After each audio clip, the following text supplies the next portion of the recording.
નમસ્કાર મિત્રો, હું રવિ જોશી ઇન્ટરનેશનલ એસ્ટ્રોલોજર અને વાસ્તુ એક્સપર્ટ આપનું હાર્દિક સ્વાગત કરું છું. જય દાદા.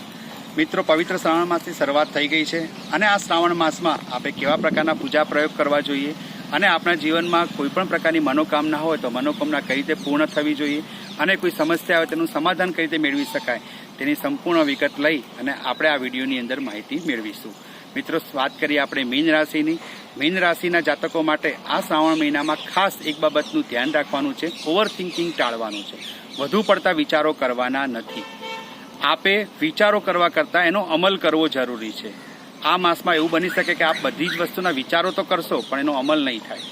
તો શક્ય હોય ત્યાં સુધી કોઈ પણ વસ્તુને પ્રેક્ટિકલી એટલે કે ગ્રાઉન્ડ લેવલ ઉપર એની શરૂઆત થવી જોઈએ એવા પ્રયત્નો કરવાના છે. આપણે વિચારો તો બહુ આવશે અને ખાસ કરીને એમાં નેગેટિવ વિચારો બહુ આવશે આ સમય દરમિયાન. તો નેગેટિવ વિચારો ટાળવાના છે અને હંમેશા નેગેટિવ વિચાર ટાળવા માટે સૌથી સારામાં સારો કોઈ પ્રયોગ હોય તો એ પ્રાણાયામ છે, યોગ છે, મેડિટેશન છે. તો બને એટલું આપ મેડિટેશન કરો. શક્ય હોય તો સવારે વધારે નહીં તો 5 મિનિટ પણ મેડિટેશન કરવાથી વિચારો ઉપર કાબુ આવશે, આત્મવિશ્વાસમાં વધારો થશે અને આપ ધીરે ધીરે પોઝિટિવ થિંકર બનતા જશો. મિત્રો, બીજી એક વસ્તુ ખાસ આ શ્રાવણ માસમાં મીન રાશિવાળાએ ધ્યાનમાં રાખવાની છે કે ગાયત્રી મંત્ર અથવા મહામૃત્યુંજય મંત્રનો રોજ સવારે 1 માળા કરવાની છે.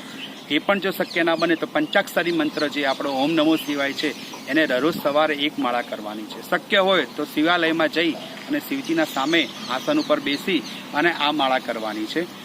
રોજ ચોક્કસ સમયે ચોક્કસ સ્થળ ઉપર માળાના જપ કરવાથી બહુ જ સારું પરિણામ ત્વરિત આપણને મળી શકે છે. તો આસન પણ એક રાખવાનું છે, સમય પણ એક રાખવાનો છે અને જગ્યા પણ એક જ હોવી જોઈએ. આ ત્રણેય વસ્તુ એક હશે તો ચોક્કસ સારામાં સારું આપને જે છે પરિણામ પ્રાપ્ત થઈ શકે છે.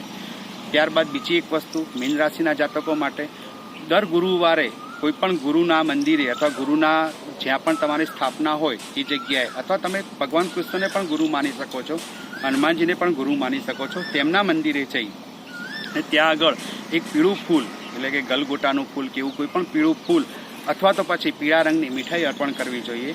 આ પ્રયોગ કરવાથી પણ આપના ભાગ્યમાં વૃદ્ધિ થઈ શકે છે. મિત્રો, મીન રાશિ માટે શ્રાવણ માસ શુભદાયી અને ફળદાયી નીવડે એવી જ હનુમાનજી પાસે પ્રાર્થના. જય દાદા.